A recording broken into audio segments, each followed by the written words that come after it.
নমস্কার বন্ধুরা, আজকে রান্না করব সয়া পনির কারি।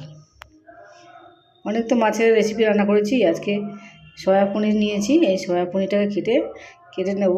এই পনির দিয়ে আমি আজকে রান্না করব। আজকে কোনো মাছের রেসিপি নয়।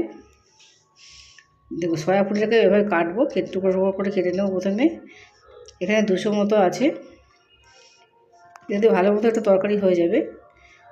টুকরো টুকরো করে কেটে নেব। কেটে হালকা করে অল্প জল দিয়ে ধুয়ে নেব। আপনারা যেমন করে পিস আপনাদের পছন্দ সেভাবে টুকরো করে নেবেন।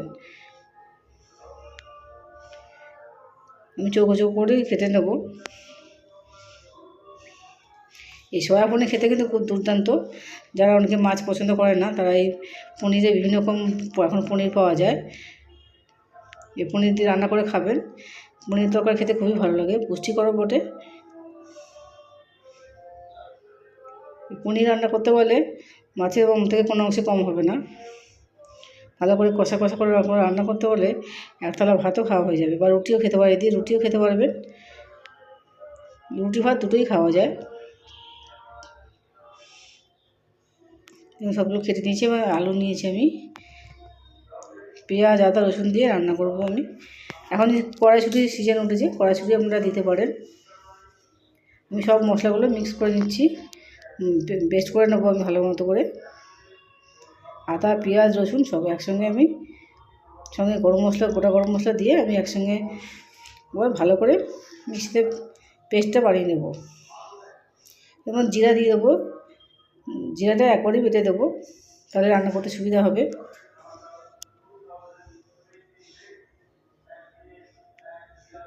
বেশি মশলার প্রয়োজন হয়, হালকাভাবে রান্না করবেন, মাখা মাখা করে রান্না করবেন, খেতে কিন্তু দুর্দান্ত লাগে।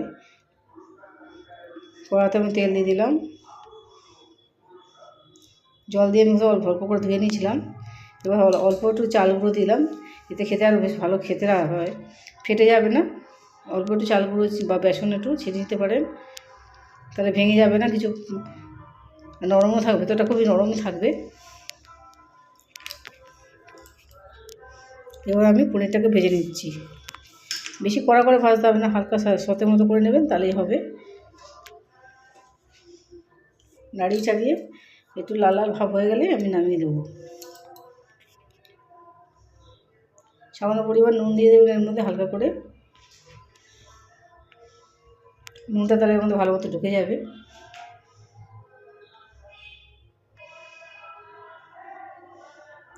বাড়িতে এভাবে রান্না করে দেখুন পনির। যে কোনো পনির তরকারি খেতে খুবই ভালো লাগবে। আজকে আমি এই পনিরটা আলু দিয়ে রান্না করব। এখন শীতকালে বিভিন্ন রকম সবজি বেরিয়েছে, বিভিন্ন রকম সবজি দিয়ে আপনারা রান্না করতে পারেন। অনেক রকম সবজি দিয়ে রান্না করা যায়।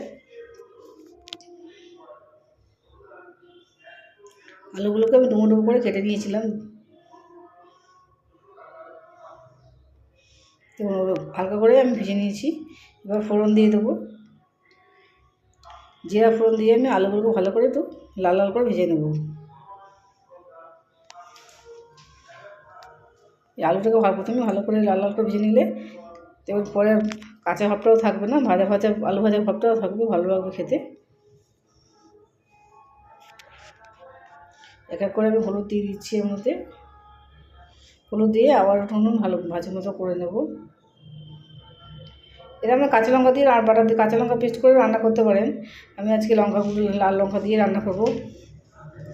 কাশ্মীরি লঙ্কাগুলো দেবেন, দেখতে খুব ভালো লাগবে, কালার আসবে, ঝালও হবে না, খেতে ভালো লাগবে।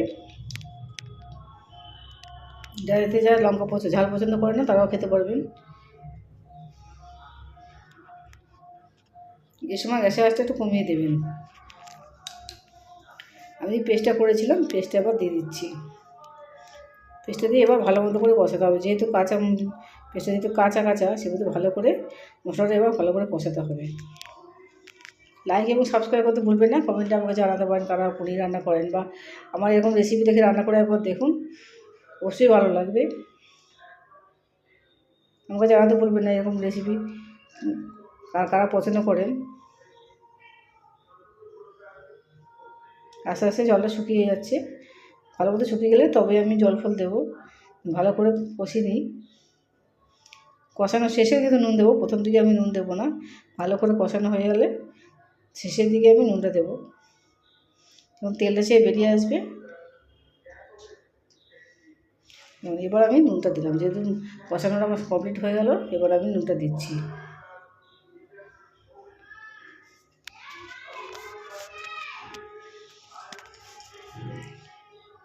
দেখুন হয়ে গেছে আমার। এবার আমি শেষে টক দই দিলাম। টক দইটা আমি একটু ফেটিয়ে রেখেছিলাম, টক দইটা দিলাম, এতে স্বাদটা আরও বেড়ে যাবে।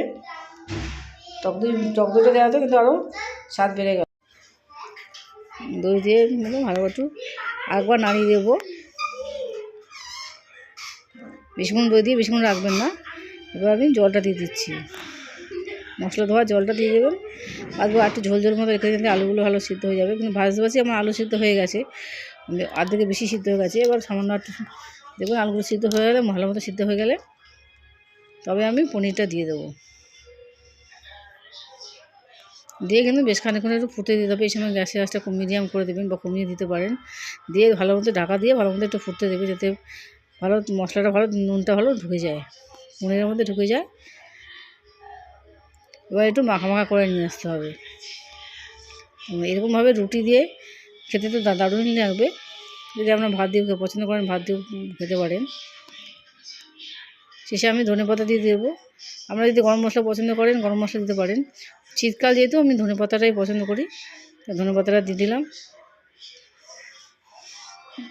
দিয়ে এবার গরম গরম সার্ভ করুন, পরিবার সবাইকে খাইয়ে দিন। দেখুন সবাই আনন্দ করতে করতে খেয়ে নেবে।